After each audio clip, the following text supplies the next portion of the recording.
everybody, to the Pull Podcast. My name is Big Jack. I am your host.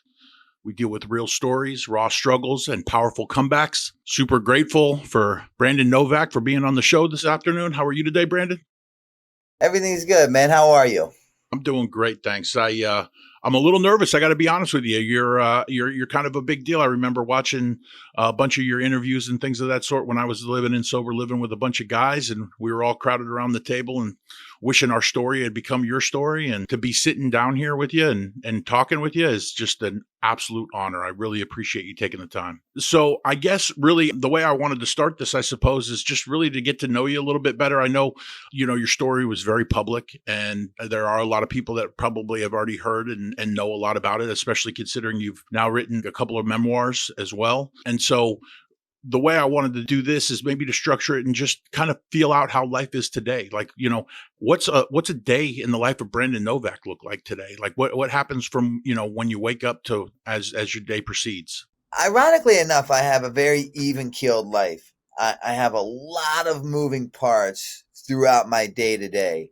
But overall, because I've done a lot of internal work on myself, I'm able to remain pretty even-keeled. But the day-to-day changes, right? So today, what it looked like is every day starts out relatively the same. I wake up and I do the very basic things I did when I was still in treatment. I wake up, I make my bed, and then I pray. My day starts out as that. And then I get my day started, and I own a few drug and alcohol treatment centers. And I'm very hands-on. I'm very accessible, and it's my favorite thing to do is I come in and I run my 9 a.m. group every morning. With my clients. It starts out at 8:30. We have a meeting with all the staff to kind of do a check-in on what clients are where, progress, lack thereof. And then I run the 9 to 10 a.m. meeting. I meet with a handful of clients throughout the day. And I'm also in the process of opening another facility right over the bridge in Jersey. So I have contractors in there and a lot of moving parts. So, from an outsider's perspective, it looks like I'm doing a million things. Internally, it's really like monotone and it's even keeled. Today was a very busy day. I'm selling my house. I've been blessed with the ability to buy my dream home.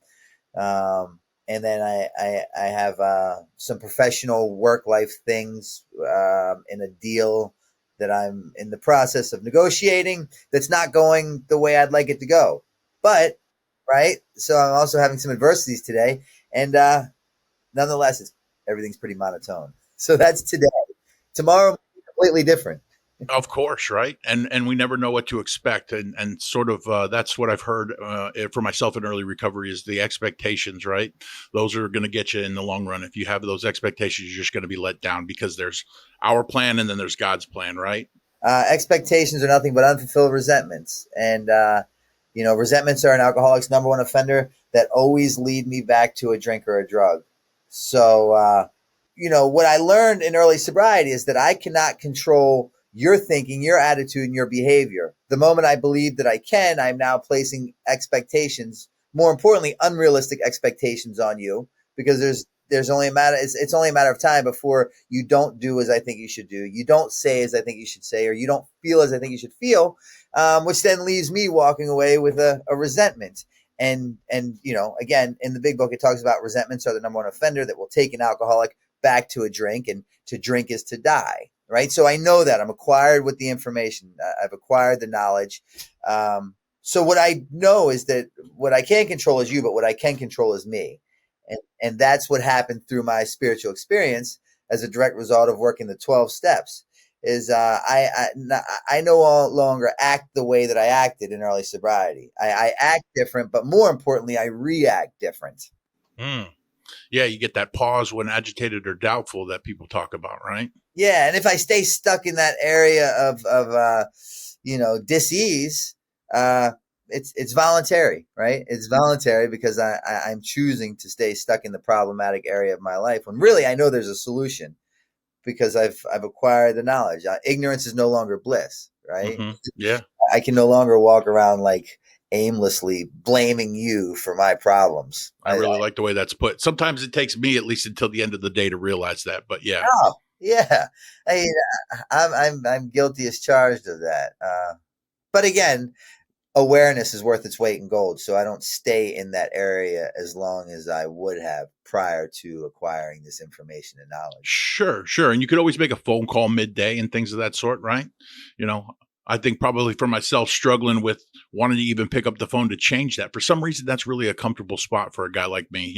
I kind of Yeah. like to be in, I enjoy resentment a little bit, and sometimes just holding on to it for a little bit longer, even though I'm miserable, seems to be like an option for some reason. And I don't know why that is, because I definitely hate it by the end of the day. But, sometimes in the middle of it, I like to stew a little bit. Yeah, no, I get it, but I mean, I believe it's a necessity, right? Because it's only through those times and those interactions and those feelings of discomfort do I rely on the most important thing in this program, which is my higher power, right? It's at times like that where God's not doing that to me, but for me. Yeah. Yeah. I love that. And congratulations on being able to acquire your dream home. And the fact that you run drug and alcohol treatment programs, God bless you, man. That's awesome. Yeah, yeah, And yeah. the fact that you're not an absentee store owner, right? I mean, at the end of the day, like if your name's going to be attached to it, it's got to be something that you believe in. 100%. I'm in my office now, and again, I'm the most computer illiterate person in the world. I don't even own a computer or a laptop, so I had to have one of my guys, John, bring in his laptop and set it up for me. Yeah. Whatever works, man. You're carrying the message today. Thank you for that. I appreciate it. Great. So you had mentioned buying another property in Jersey for another treatment center. Where are your other ones currently? Wilmington, Delaware. So we have 7 sober living houses called Novak's House. One treatment center called Redemption Addiction Treatment Center. That's all in Wilmington, and we'll be opening in Pennsville, up and running by this time next month, and that will be called Redemption Addiction Treatment Center in New Jersey. Congratulations. That's amazing. I was actually talking to the guys from Every 11 Minutes. I'm not sure if you're familiar with them, but they were on last week. They run it originally. Every 11 Minutes came from back in 2021, I want to say, which was the statistic for how often somebody ODs from fentanyl. And now it's increased to every 5 minutes, sadly. So what they were saying about the whole sober living aspect is we were chopping it up, basically saying I would move back today, technically, right? Like, it was so much fun. The best years of my life. I think I spent 4 years in sober living, not 100% because I didn't trust myself, but just because like the community aspect of everything. Right. And like, it sounds like if you have 7 sober livings, like I imagine that's a lot is it male specific or is it? We have six male houses and 1 female house. Awesome. Awesome. But I imagine there's a whole community aspect of it. Yeah. There is, and co-ed could get a little dicey, so I choose to not embark on that venture. But ironically enough, everyone's like, don't do a women's house. It's going to be a lot. It's going to be a lot. And I agree that it probably would be. I'm not a woman. I can't relate. I don't really understand what it's like to be in a woman's shoes in addiction or recovery, which are both equally as difficult, I'd imagine. But knock on wood, our women's house seems to like run pretty smooth and seamless. It's a smaller house. It's a 7-bed, very kind of personal house, boutique vibe. And it's great, and we love it. And the first house was the only house that we ever set out with the intention of opening. The other 6 literally have just been kind of handed to us. I always talk about I'm not nearly clever enough to create this outcome. My resume, reads 13 treatment centers, lost count of outpatients and detoxes. My mother bought me a plot. People took life insurance policies out on me. Oh, yeah. 38-year-old homeless heroin addicts who fucking resorted to prostitution during the day, sleeping in abandoned houses during the night at the end of my run. Wow. And my mother just praying for God to either cure me or kill me. Today, just a week or so shy of celebrating 10 years sober, I own treatment centers. I own sober living houses. I'm an interventionist. I'm a motivational speaker. I'm an author, and I'm a sober guy. And I got to this place by dumbing my way into it. Right? Process of elimination, but backwards. I had tried and failed so long at everything I had attempted to do. Ultimately, the last thing I tried was the first thing that worked, which is what they had been suggesting since day one. Of course. It just until we were ready to pick up that toolkit that they laid at our feet, right? Exactly. And now, the beautiful thing about my journey is the longer I stay sober, the more I know I really have no fucking idea about much. Mm-hmm. This whole harm reduction, treatment center advocacy work that I do, there's no margin for error. yet it's impossible to do perfect, right? Hmm. And now looking back at all the mistakes that I made throughout my journey to get here to talk to you before, I thought were being done to me. Now what I've learned is they were done for me by way of my higher power simply divinely inconveniencing me. So Hmm. it's just a shift in my perception, and that's where my disease is centered at the end of the day. Yeah, and that's a big point too, and I appreciate you bringing that up because perception or perspective, whatever. You know, I wake up every single morning and I know for a fact that like my day's going to get dictated to me essentially, right? And I could either take it in stride and just go along with it because my biggest thing is let no one be deluded that knowledge of the path could ever be more important than putting one foot in front of the other, right? Like that is like my mantra on a daily basis, which is all I'm responsible for is doing the few simple things that you said, right? Like waking up, taking a shower, making my bed, saying some prayers, doing that stuff, and then kind of just allowing life to unfold to some degree. And life seems to go pretty well when I do that, but it's usually when I take control back that like things start going awry, right? And like that's usually when the resentment kicks in, and that's usually when I start to get miserable real quick, right? This segment of the Pull Podcast is brought to you by Bayview Recovery. Circling back to like, what you do on a daily basis a little bit is, so would you say that like how often do you, in terms of maintenance of your program, what does that look like? I have a home group that I attend once a week, every Saturday morning at 10 a.m.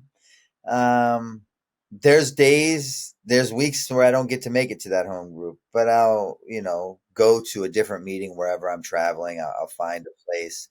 I have a sponsor. I'm going through the steps again right now for my 5th time. And this isn't a contest. I'm not fucking trying to put stats on a board. This is simply my experience.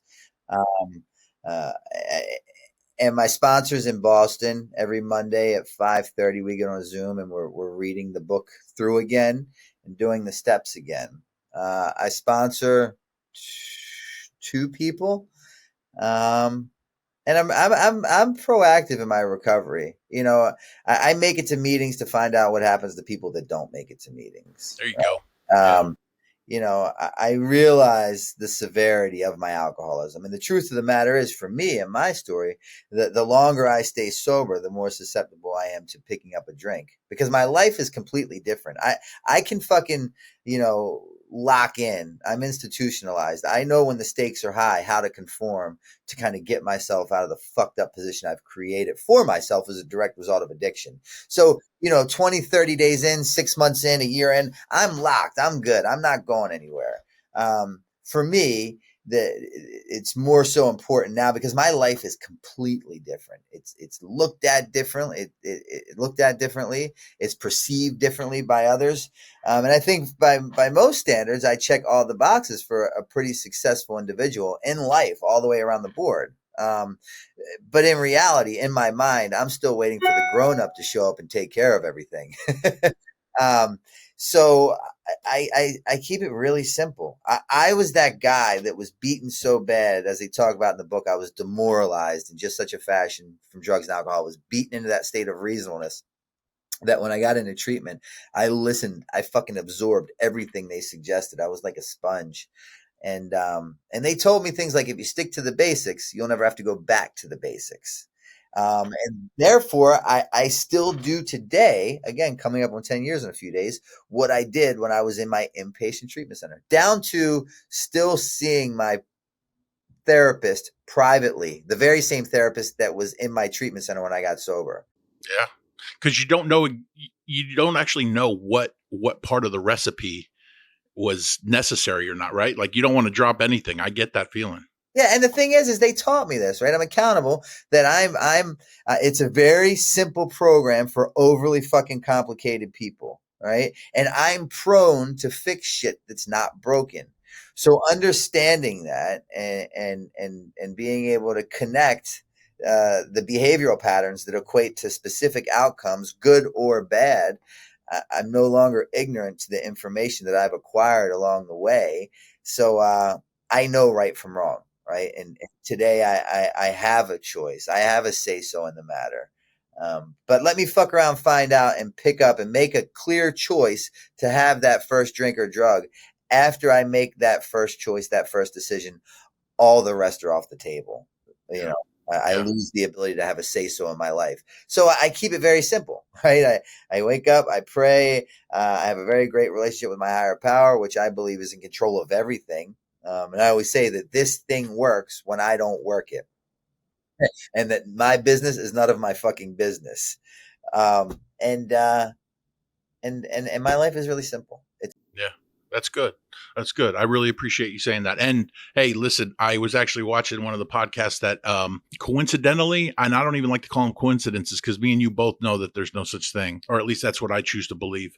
And you were on a podcast that it happened to be on your sobriety date. So I had known and you beat me to the punch. But yeah, you're coming up on 10 years. What a monumental feat, you know? statistics state theoretical evidence dictates that you and I are to be high or dead right now, right? Like that's the analytics, that's the data collected from all the studies done all over the world from people not only in addiction but in recovery, right? So regarding those stats, to say that you and I are blessed is a fucking understatement. Agreed.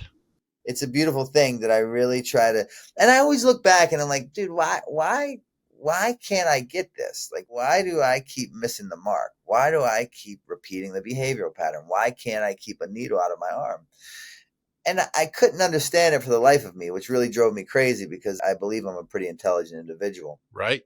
But finally, it dawned on me that the reason why I couldn't connect the dots and see it for what it was is because I always underestimated the opponent that I was up against. Mm, Right?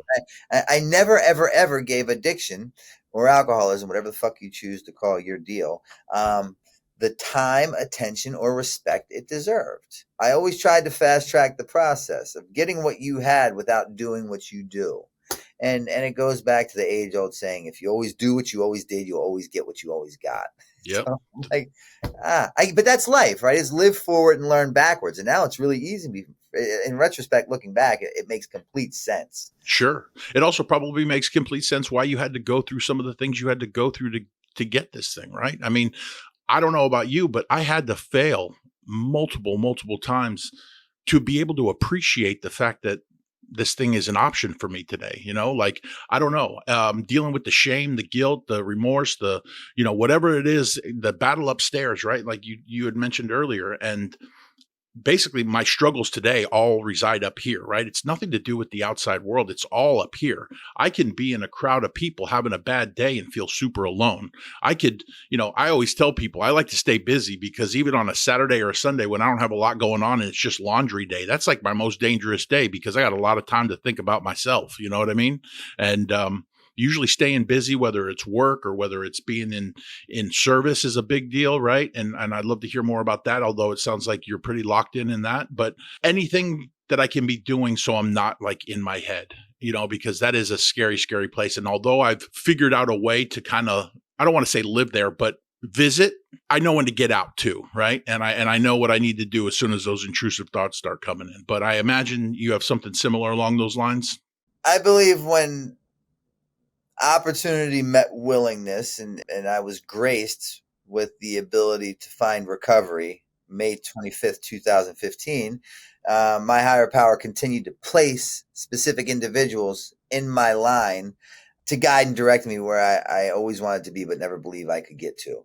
And the very first sponsor that he placed in my path, he taught me something that was so invaluable. And he said, you know, Novak, the sooner you can erase the words their part out of your vocabulary, your life will get really good really quick. Right? Because I was always victim of circumstances. If you didn't do this, then I wouldn't have done that. If my mother didn't marry a drug addict biker, then I wouldn't be a drug addict skater. Like I'd always justify, minimize the reality or severity of my alcoholism because that's what alcoholism does. It's what it's supposed to do. But when he got that in my mind and he said, take it out. There is no such thing as their part. And what I learned in that is everything is self, right? It starts with self, it ends with self. And then it taught me like how all of that is intertwined and connected, right? The projecting to you is now paired with this expectation that you're going to do as I think you should do, which is met with a resentment. And then in the book, it talks about resentments are an alcoholic's number one offender that will lead us back to a drink. Not like maybe or tomorrow or could possibly. It is the number one offender for an alcoholic that will lead us back to a drink, which means that I am part of that 30% of society that does not have the liberty or luxury of harboring any resentment. I don't. And I know that. So it's easier for me to process through the day without becoming so agitated at others. And for that, I'll be internally grateful. That's amazing. Where did the 30% come from? Do you mind? Well, they say 70% of people, that aren't us. So there's 70% that are not, Gotcha. The normal parts of society, Sure. the ones who can drink and drug without repercussions, the 70% of those who are like my mother, who can have a glass of wine and then forget that she even got it or not return back to it for days, weeks, months, or years. Right. And there's the 30% of us who, once I start, I can't stop. Once I stop, I can't stay stopped. And anything that happens in between me and that drink or drug is not personal. It's just business. Yeah, no, absolutely. I guess I'd never heard that stat before, but that's baffling. Yeah. And so, and then it comes back to everything that this program is. Acceptance is the answer to all. Right. So accepting that I'm part of that 30% takes away any delusional belief that my alcoholic brain will tell to me in my own voice, which always makes me believe the unbelievable that, hey, at 10 years sober, I could probably go out and have a glass of wine at my, dinner at Ruth Chris because I'm a successful, productive tax-paying member of society, right? I go to bed by 10 p.m. I'm well aware of the reality of what alcoholism and addiction looks like. And after all, it was heroin and cocaine that brought me to my knees. Right. So yeah. That wasn't my drug of choice, so I could probably handle this one just fine. For sure. It's just switching seats on the Titanic, baby. That's it, man. That's it. Yeah. This segment of the Pulled Podcast is brought to you by Creekside Recovery. You were a professional skateboarder, right? Which, I mean, at 14, I mean, you reached pretty high highs. So I can imagine a little bit about what you were up against in terms of like, you probably had a lot of people saying yes to you a lot, right? And I'm curious, and I always wonder too, because being in this field myself a little bit, and really like, I don't know, examining and trying to figure out like, there's always those people where you're just like, God, I just wish they could hear me. And it doesn't feel like they're hearing me. And it may be just because they're not ready, right? At a younger age, do you think you were even capable of grasping the necessity for being sober at that time? Is that sort of what you were kind of up against? Did you feel like you had to, or that you were going to eventually be able to beat this foe? No, never at all. Never at all. And everything that I talk to you about today is not what I knew then, or, of course, at 30 days, at 60 days, at a year sober, right? Like there's a lot of work that's been done on me, to me, with me, for me, by all kinds of different professionals, mentors, higher powers, spiritual retreats, spiritual experience that have got me to this realization of where I'm at today, who I believe has a pretty clear perspective on what the reality of my situation looks like, which is in itself a blessing of its own, because for the majority of my life, I was really disconnected from reality, and the abnormal had become the normal. And, sure. At treatment center number 1, I only went to prove to my mother and my girl why I didn't need to go. I only went to prove that I wasn't like all those fucking other junkies who reminded me of my father. So fuck you. Yeah. Right? Like, I went to just prove that it was an overreaction at best, and they had just caught me at a bad time on a bad way and a bad day, and that tomorrow would be different. And I really believe that, right? I believe that.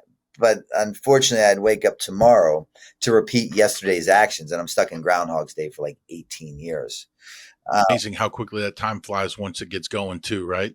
Totally.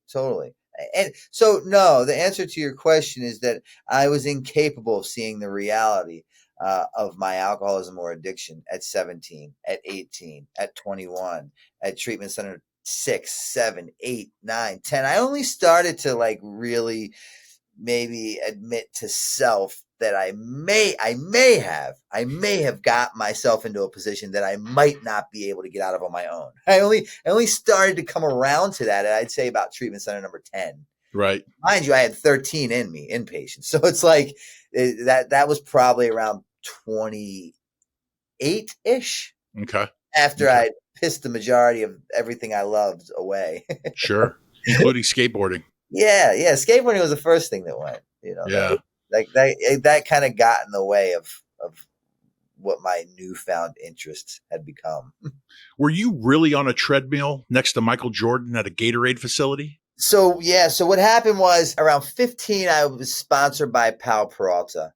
And this is way before like energy drinks started sponsoring any form of extreme sports athletes.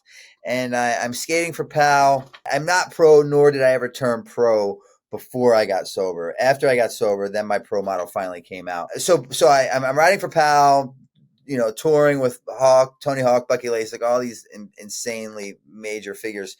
And then Gatorade decided they wanted to sponsor an extreme sports athlete from the skateboarding world, from the BMX world, from the volleyball world. I remember they had like a list of things, and they went to the biggest companies at the time, and they said, "Hey, we're looking to sponsor a particular skateboarder." And then PAL said, "Okay, well, here's 3 that we think would be great for you guys." And then we went through the trials, and ultimately I was the one picked for the skateboarding. It was the raddest thing ever. Yeah. And they flew us out to Chicago to the Quaker Oats building, which is where they made Gatorade. And at this time, it was St. Patrick's Day. I'll never forget it because they dyed the rivers green, and I had a big hotel right on the river, and I woke up to it, and it was like fucking mesmerizing. And Jordan had those restaurants in Chicago at the time, which I don't remember. It was like the steakhouse, whatever it was. And during the day, they took us to the factory where they were doing all these tests on all these different individuals, like just these crazy like lab stuff and like breathing machines. Yeah, and then like the wires up the nose of the gator, like really weird just stuff. And as a 15-year-old kid, I'm just like mesmerized by it. And then they take us into this room, and there's like these treadmills, and they put me on the treadmill. And next thing I know, Jordan comes in, and I'm like, what the fuck? And I'm just this young kid who's totally enamored by skateboarding, and that's all I think of. At the time, it was really rad, but it didn't mean much to me. It meant much a lot later on in life when I could see how important this whole deal was. And then that night, we went to his restaurant in Chicago, which was really sick, and it was a great opportunity. And then we filmed this segment that aired on the news there. And then I'm like designing they're sending me prototypes, and I'm designing my pro model, what would potentially be my pro model. And it was right around that time, 16 turning 17, I came to the realization that I thought pursuing heroin would be much more enjoyable and lucrative than following my dream with skateboarding. How does a 16-year-old pick that up? Just out of curiosity. I believe I was genetically predisposed. Is my story. My father was an addict who succumbed to his addiction, and he's died since. His father was an alcoholic, and then that paired with the upbringing that I had. My father was a Hell's Angels guy, and he was a pretty gnarly guy. And the word grooming sounds so like extra, but I was kind of groomed into this lifestyle, if you will. Yeah. On drug runs to the strip joints, and just being a part of that whole culture with my father. Party by night and just do fun shit and work during the day, right? Like, because you were doing what you loved at the time.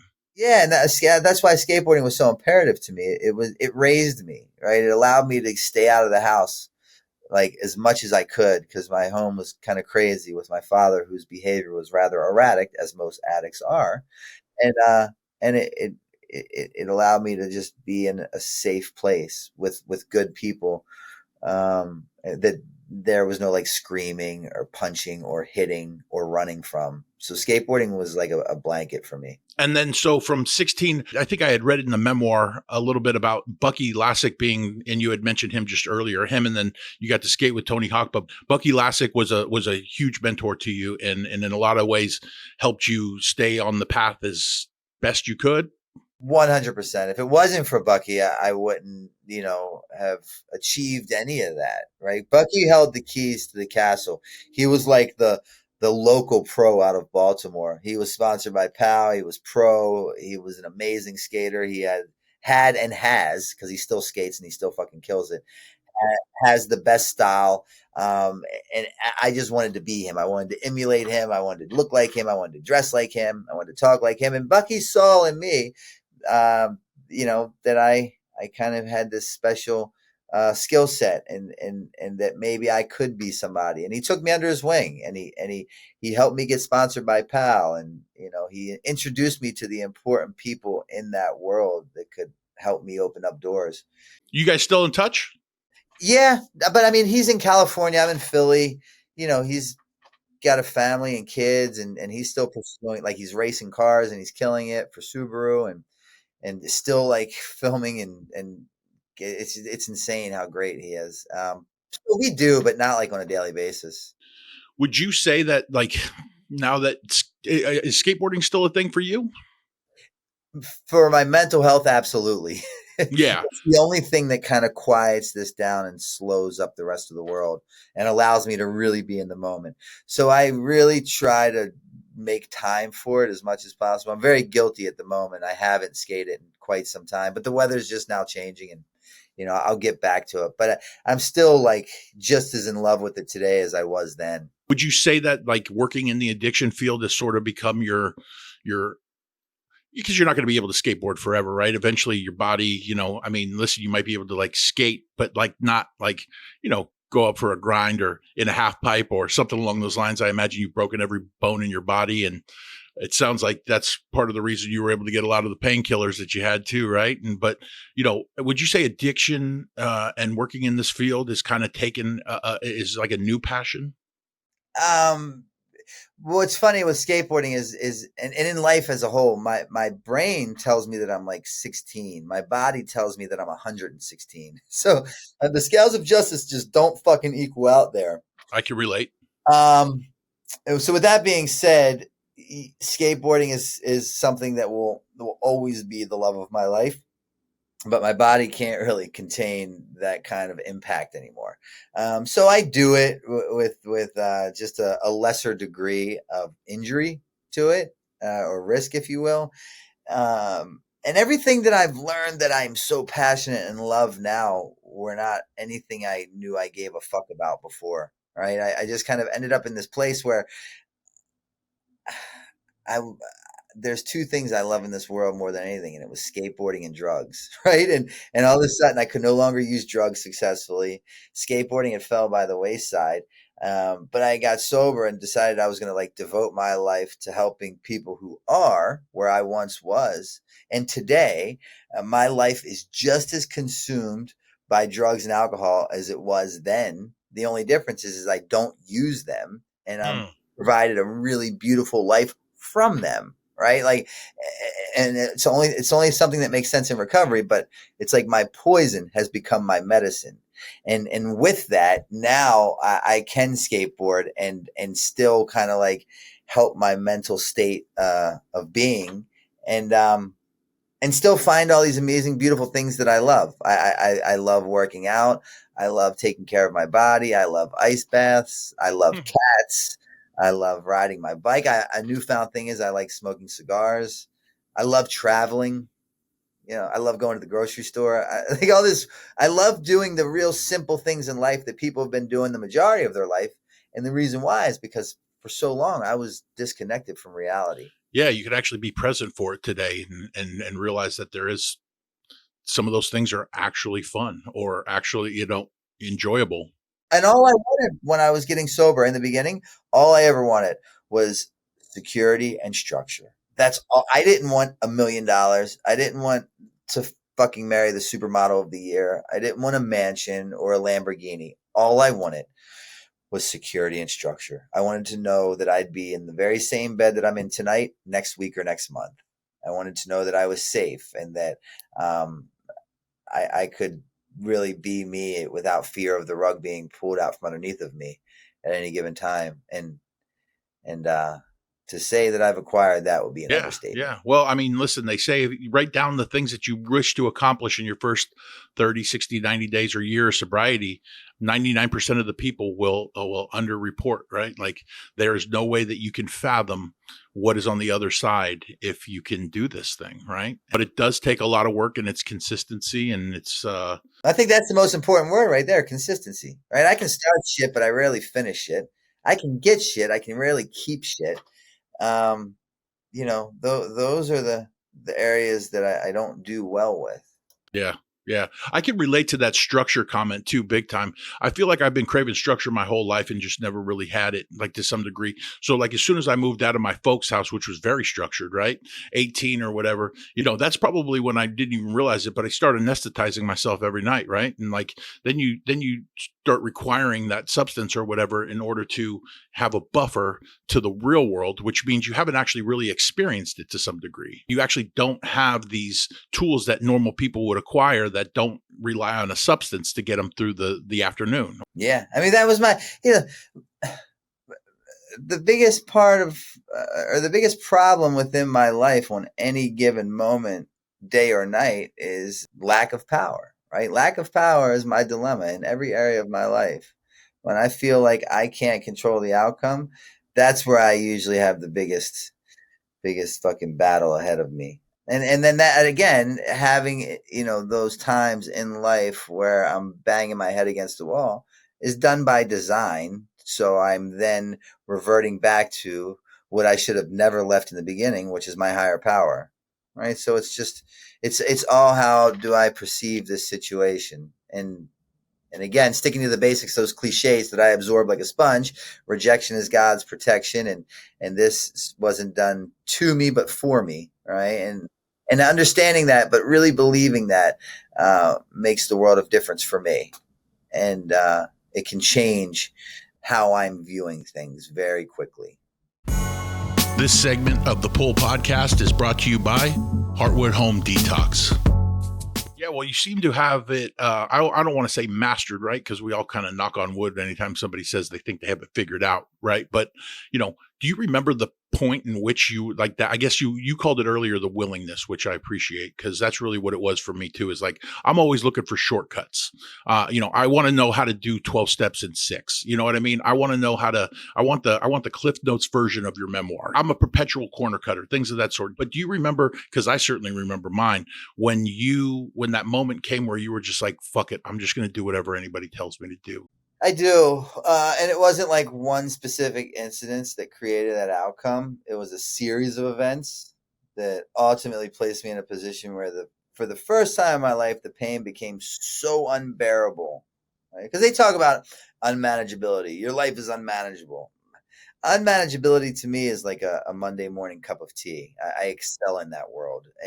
And for an alcoholic of my kind, you're only going to get my attention when the pain becomes unbearable.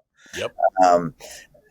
My story, I don't know about anyone else's, but my back has to be against the wall. I have to be optionless. I have to be hopeless. I have to be moneyless. I have to be loveless. I have to be carless, jobless, all the lesses I become. Then there's a window of opportunity that appears. It presents itself. That's grace, right? Yeah. Yeah. And ironically enough, as fate would have it, and everything in life's kind of a full circle, the very same thing that created this disconnection from reality, which is drugs and alcohol, is ultimately the same thing that beats me back into a state of reasonableness, right? Because it stops working for me. Again, sobriety was the last thing I wanted on the table, and I didn't even want to be there when I got there. It was just that nowhere else would have me. and you fucking weird sober people were the only ones that would open your arms and welcome my presence. So, I get there and I kind of like just say, okay, the pain is so unbearable. I don't know if I'm coming or going. I've seen me try this many times before. I swore that I was done other times when I swore that I was done, but I always returned. So I realized, right, like on this last attempt, all the other previous tries where I thought were failures because I got high in there, I AMA'd, I got loaded immediately after leaving, um, actually weren't. They did exactly what they were intended to do. There were these seeds planted along the way that ultimately one day, when pain and willingness met at the exact time and location where I was graced with recovery, they were gonna fucking blossom like they were on meth, and they did. And this is in the druggy buggy on my way to the last treatment center. Before I even got there, it was like the cheat code appeared. The world opened up. I had walked across the water and I saw, still high on my way to the last facility, that I am my problem, and that the common denominator in every one of my problems is me. And if I just got the fuck out of my way, maybe I'd stand a chance. And that the drugs weren't the problem. They were the solution to the problem, which is me. My thinking, my attitude, my behavior. And the only thing I can control is my thinking, my attitude, my behavior. And my very best thinking placed me here yet again, right? I swear it opened up like the Matrix, and I could fucking connect all the dots. Yeah. And I'm on my way to treatment. And it made it very easy for me. And it was all because the appropriate amount of pain was delivered that provided the willingness, unlike anything I had experienced before. And I didn't know if I was coming or going. But for the first time in my life, what I did was I shut the fuck up and I stopped talking. And I let my walk do my talk. And this is all unbeknownst to me, but I learned that the behaviors are the problem, not the drinking, right? So I started surrounding myself with people who were genuinely helping me get to a better place, and I was just following their suggestions, which meant my behaviors were changing. And in the process of my behaviors changing, my outcomes changed. And I started to like and see the results of the behavioral change that promised a more brighter future.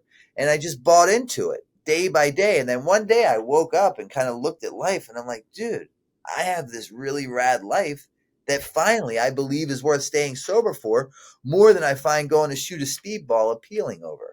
You know, Wow. and that was how it aligned for me. Yeah. I can't believe you had that moment on a bus while you were still a little bit. I mean, Yeah. that's why I call it grace, right? I had a very similar story. I just happened to wake up on the floor, but like the first thing I thought of was something that somebody said in the meeting one of the 4 years that I was in and out, and then like all of a sudden something clicks, and then you look at your phone, and then like that willingness to just send that last text message to your mom, the Hail Mary, hey, could you just do it one more time? Like I'm like, and then just being completely like okay with whatever they ask you to do, right? Faith, yeah. And that level, like they could have told me to stand on my head, right? I've heard that before, and I would have done it. I would have figured out a way. Just because like I just couldn't feel like that anymore. That whole option list that I love that you said jobless, loveless, carless, respectless, like any of the lesses, right? Like that, I took all of that. If I had any wiggle room, I was gone. You know what I mean? Like if I had I always call it the hustle. If I had even a speck of hustle left, or if I could finagle a situation to get this or that, I would have done it one more time. But like you got to run out of options at some point. Totally. That was my story. That is it in a nutshell. And then before I knew it, like, it had just kind of become ingrained in me that like, carrying myself the way I did prior to walking into treatment was not the way to go about achieving a successful outcome that's favorable to what I want in my life.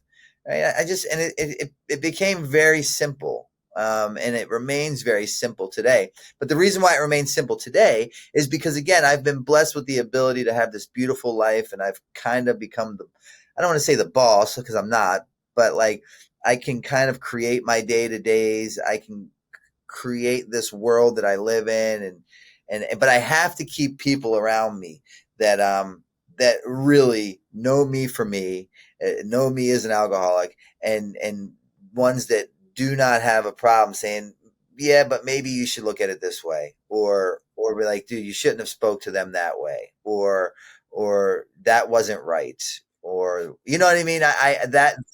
That's where I really pay close attention to now, because again, the longer I stay sober, the more delusional of a narrative I can create and then justify my actions and behaviors. Because like I've been blessed with this beautiful world. It's crazy. And you know, recovery is one of these things that works so well, right? People stop doing it. And that will happen to me well before I realize it's happening to me. So I have, you know, a handful of people that really know me for me, that I surround myself with on a daily basis. Oh, that's beautiful, man. I love the way that's put. I couldn't get over on them if I'd like to or try. Mm-hmm. Yeah, because they know you so intimately. You've shared enough with them that, like, yeah, my sponsor likes to call it, you've given me permission to show you the mirror. Totally. Which is the thing I avoided at all costs. That's why I got high, right? No matter how bad my outcome was, no matter every time I shot a bag of dope or whatever I did, this delusional effect was always produced that would allow me to escape the fucked up reality I created as a direct result of said drug. So I'm homeless. I shoot a bag of dope. All of a sudden, this delusional effect is produced where now not only being homeless is manageable, but I'll start to find it desirable, right? Like it will produce. So at the end, no matter how much dope I shot, no matter how much wine I drank, no matter how many Xanax I ate, that delusional effect was no longer being produced, which allowed me to live in this moment of clarity. No matter if I was high or sober, essentially it stopped working. And I was so far gone that I was like, well, what the fuck do I do now? And that's kind of where it had to take me in order for me to do what I avoided doing for the better part of 18 years, which is looking at self, accepting responsibility for my actions and my behaviors without me justifying or deflecting them onto you because you don't fucking get me, or her because she doesn't fucking trust me, or them because they don't fucking like me. And it's all just nonsense. That's profound. Yeah, I love that. This segment of the Pull Podcast is brought to you by Santa Barbara Recovery. Nearing the end of this thing, but I do want to ask you what you think is on the horizon. Do you have big plans? Is there anything? I know you do motivational speaking. I know you've written some books and things of that sort. I don't know if there's like tours. Do you get back together or do a show? Like I'm in bed by like 9:30. Boy, me too. I was in bed by 9 last night. Oh, I'm fucking jealous.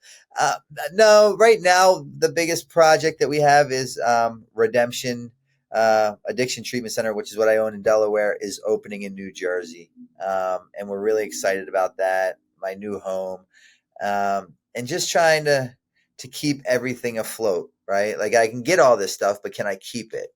And now it's just kind of continuing to look in the mirror. I'm going through the steps again. Now, to most people, this would say, wow, that's rather fucking boring stuff. But to me, like that's what produces these amazing outcomes. And it has nothing to do with external results. It's not monetarily driven. It's I can go to sleep tonight really peacefully and really sound and know that I'll wake up in the same place I went to bed. I'll know that there's no police officers looking to pick me up for outstanding warrants that I have, or no dues or fines I have to pay, or no probation officer or parole officer I have to check in with or piss for. I'm a free man that can go anywhere with anybody, anytime I like. I no longer live in that self-induced prison that consists of a 4-block radius that costs me one bag of dope to get out of at a time. And that, my friend, that's what I love. I just got back from Vegas. I was in Vegas yesterday and the day before. I went to the Sphere to see the Grateful Dead. And I got to like... That sounds incredible. There's a lot of irony in this. So Vegas, as you can imagine, I fucking was out of my mind for many of days and weeks there. And at one point we were filming a show of Bam's Unholy Union where he's getting married. His bachelor party consisted of all of us going to Vegas, and we have a penthouse at one of the casinos, and there's like a bowling alley in there. There's a hot tub, and I meet this, and this is in real life. I meet this stripper, and I have her living with us in this penthouse for a week. Of course. Yeah. Why would I not? She's scoring me like cheap black tar heroin and blow, and it's the best thing ever. And then as the show wraps, the cast, the crew, they're packing up to leave to go home. And I've decided that I'm going to live here with this stripper in Vegas forever. Now, thank God that didn't happen. Like all of a sudden we're evicted from the penthouse. All my friends have left. I'm now stuck with this stripper in Vegas. I have no money. It would have been a fucking real reality check. And I was like really hell bent on doing that. I even fist fought a couple of the production guys from MTV that were filming that because they were trying to force me to the airport. I was adamant on living there with this stripper. Well, it probably seemed like a really good idea at the time, right? That's why I fought you, because you didn't understand why it was such a great idea, right? Like I fist fought these guys. But if you just knew her. You just got to know her. You didn't stay up all night fucking sniff and blow with her. You would have really saw the inner her. Yeah. We did we got to know each other real quick. We even created a few businesses together. Fuck you. Yep, exactly. But then over the weekend, I was able to go back to Vegas. I was able to get in a similar penthouse minus like the bowling alley and hot tub. Well, there's a hot tub and overlook the strip while getting a really big Jesus portrait tattooed on my back and seeing the Grateful Dead all sober. It's like, so full circle. You said it, man. Full circle. Legit. And being able to appreciate it. And you're a free man. And I think that's a wonderful way to end this thing, which is like, we're free men today. Can't thank you enough for your time. Sincerely. I love your story. You have a beautiful platform. I'm always humbled by the fact that people come on the show and are willing to share that at such a intimate level, considering you're opening yourself up to judgment to the world. But like you said, you're a free man today, so it doesn't really matter. I'm grateful, man. I'm beyond grateful. Thank God God is God and I'm not God, because I'd fuck that job up. Me too, man. I'd burn it all down, dude. Yeah. God bless you, my friend. Thank you for the time. Love you, bro. Take care.